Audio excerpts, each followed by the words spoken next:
You might have noticed that in conversations, you naturally ask questions, observe reactions, and analyze the other person, while revealing very little about yourself. And sometimes people label this as being distant, guarded, or overly curious.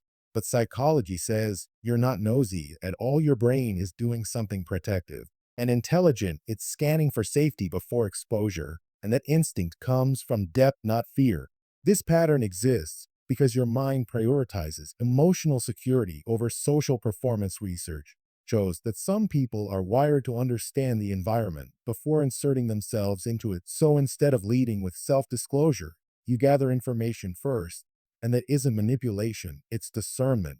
Your brain uses what psychology calls social mapping. When you meet someone, you subconsciously track tone, consistency, empathy, boundaries, and reactions. This helps your nervous system decide how safe it is to be seen. People who do this often grew up learning that not everyone deserves immediate access, so analysis becomes a filter, not a wall. You're not withholding, you're calibrating. Another reason you analyze others is high cognitive empathy. Research shows that people who naturally tune into others' inner states process conversations outward first. You're reading facial expressions, pauses, word choices, and emotional shifts, and that requires attention. Your brain is busy understanding the other person, so it delays talking about yourself until the environment feels emotionally predictable. There's also a self-regulation component. Psychology says that self-disclosure activates vulnerability, and for reflective minds, vulnerability requires context. Your brain wants to know how information will be received before offering it. This isn't avoidance,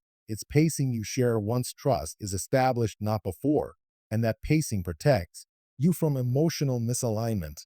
Your analytical focus is also tied to identity depth. People with strong inner worlds don't experience themselves as simple summaries, so talking about yourself casually can feel inaccurate or exposing. Research shows individuals with complex self-concepts prefer meaningful disclosure over surface sharing, so you listen and analyze first, waiting for the right depth. What others might call reserved is often emotional intelligence in action. You're preventing harm before it happens. Psychology sees this as adaptive behavior. Your brain is checking for respect, curiosity, and safety, because once you open up, you open fully, not partially. This habit can also come from past experiences where openness wasn't met with care, so your mind learned that understanding others first reduces risk. Analysis became protection, not strategy. So if you've ever felt misunderstood for analyzing more than sharing, remember your brain isn't hiding, it's protecting something valuable. You don't talk about yourself less because you lack depth, you do it because you have too much to give to the wrong space.